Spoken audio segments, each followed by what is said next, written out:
Shalom teman-teman, saya Richard Tommy Panto, saya mahasiswa Fakultas Hukum Universitas Kristen Indonesia, kelas karyawan. Saat ini saya akan mencoba membahas mengenai salah seorang ilmuwan Belanda yang mempopulerkan hukum adat menjadi ilmu pengetahuan, yaitu Cornelis van Vollenhoven.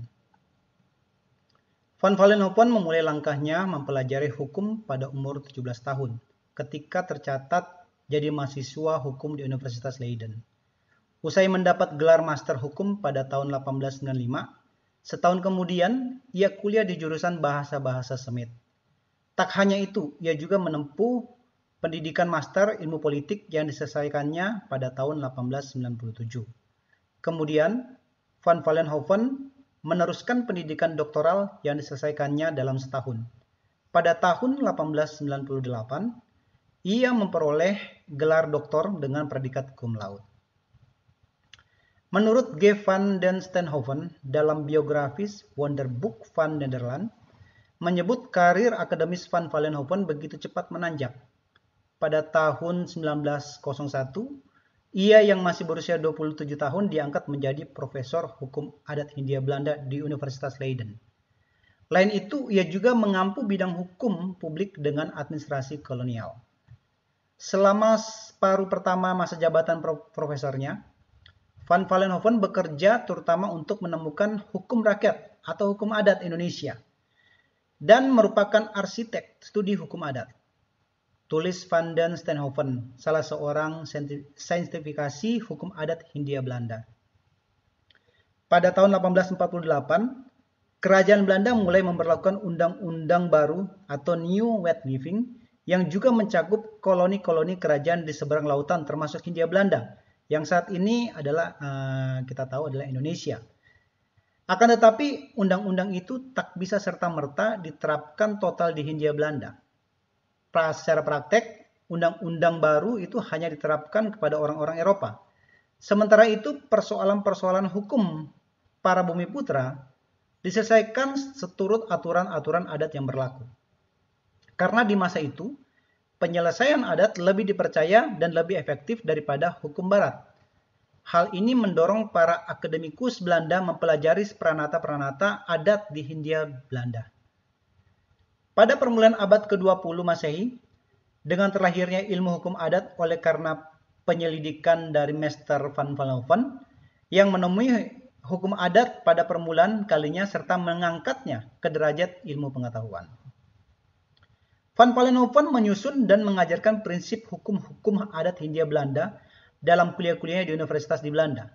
Ia bersama Hur Gronje lantas mendirikan Fakultas Khusus Hukum Adat Hindia Belanda yang terpisah dari Fakultas Hukum Universitas Leiden.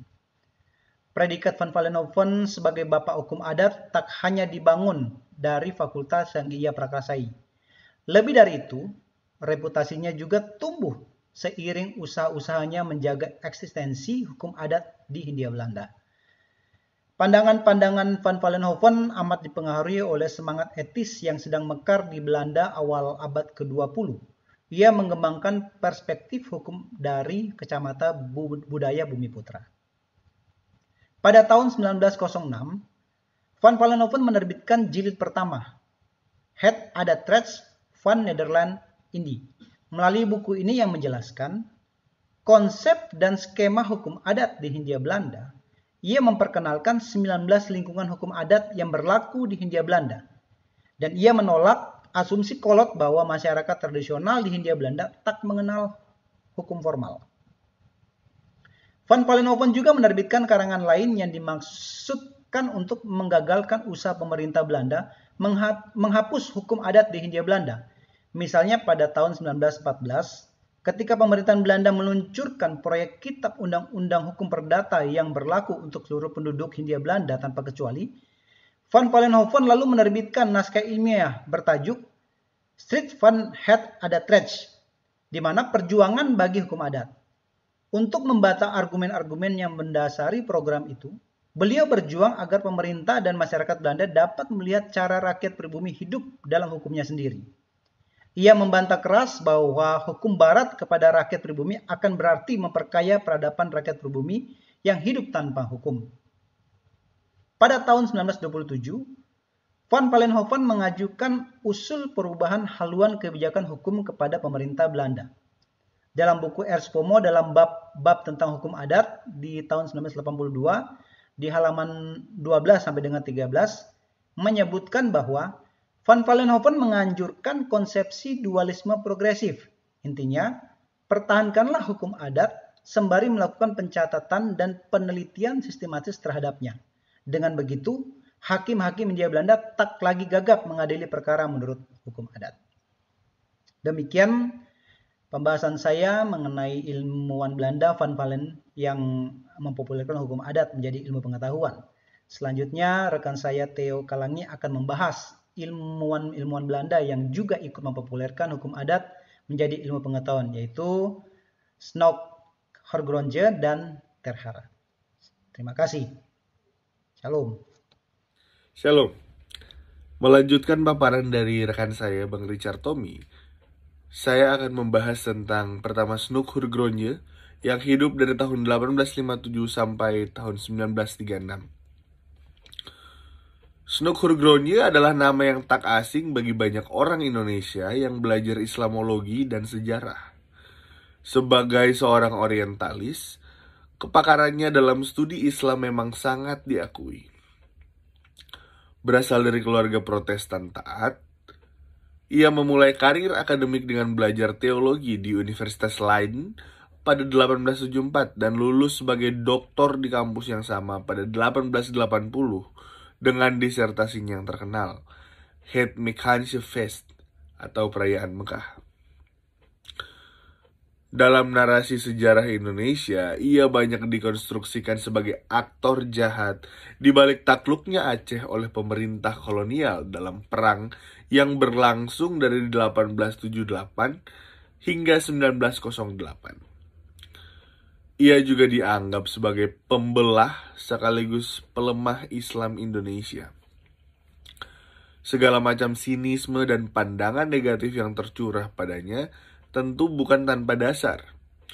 Dalam The Crescent and the Rising Sun, Indonesian Islam under the Japanese Occupation tahun 1942 sampai 1945 yang ditulis pada 1958, Harry J. Benda mengatakan memang Snoek lah yang telah merumuskan untuk memisahkan Islam dari politik dengan memilahnya menjadi dua bagian, yakni Islam religius dan Islam politik. Kesimpulan ini ia peroleh setelah melakukan penelitian kesusastraan, sejarah, dan etnografi selama bertahun-tahun. Sebelum kedatangan Snoek ke Hindia Belanda pada 1889, kebijakan yang diambil pemerintah kolonial terhadap Islam terkesan inkonsisten. Di satu sisi mereka mengembangkan sikap tidak mau ikut campur dalam urusan-urusan ritual umat Islam seperti ibadah salat, zakat, ataupun jika umat Islam hendak membangun masjid.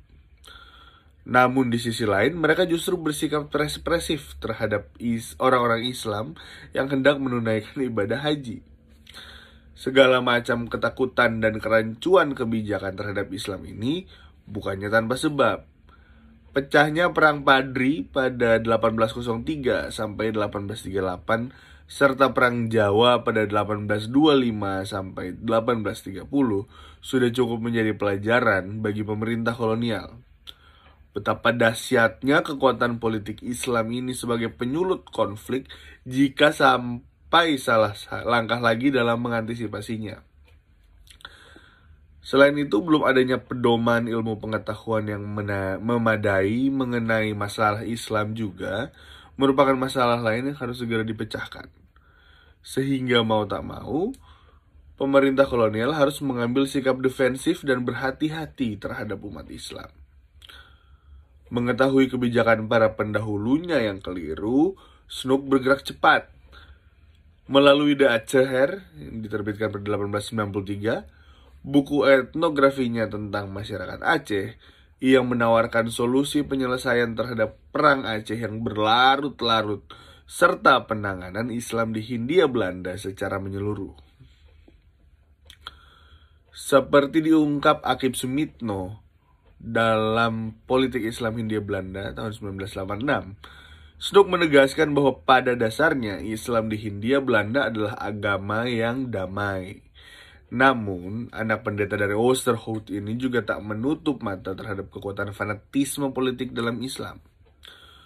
Maka ia mengatakan yang menjadi musuh pemerintah kolonial bukanlah Islam sebagai agama, namun Islam sebagai doktrin politik. Snook juga membagi golongan Islam menjadi 3 kategori berdasarkan lapangan aktivitas, yakni Islam sebagai ritual keagamaan murni atau ibadat, Islam sebagai bidang kemasyarakatan, dan Islam dalam bentuk kenegaraan. Terhadap ketiga unsur Islam yang berbeda ini, ia menawarkan 3 pendekatan yang berbeda pula.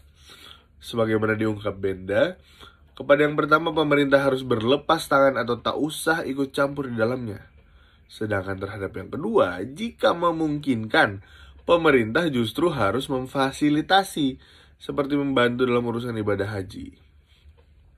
Tetapi untuk kelompok yang ketiga, pemerintah harus bersikap keras dan tak pandang bulu. Secara umum yang dimaksud Snook adalah keberadaan orang Islam bukanlah ancaman terhadap keberlangsungan pemerintahan kolonial. Maka toleransi umat muslim merupakan hal pokok yang harus dipenuhi untuk menjaga rust and order atau ketentraman dan ketertiban. Penindasan terhadap mereka bukan saja tidak bijaksana, tetapi juga tidak perlu. Malahan tidak terhormat bagi negara semacam Belanda yang menjunjung tinggi asas kebebasan beragama.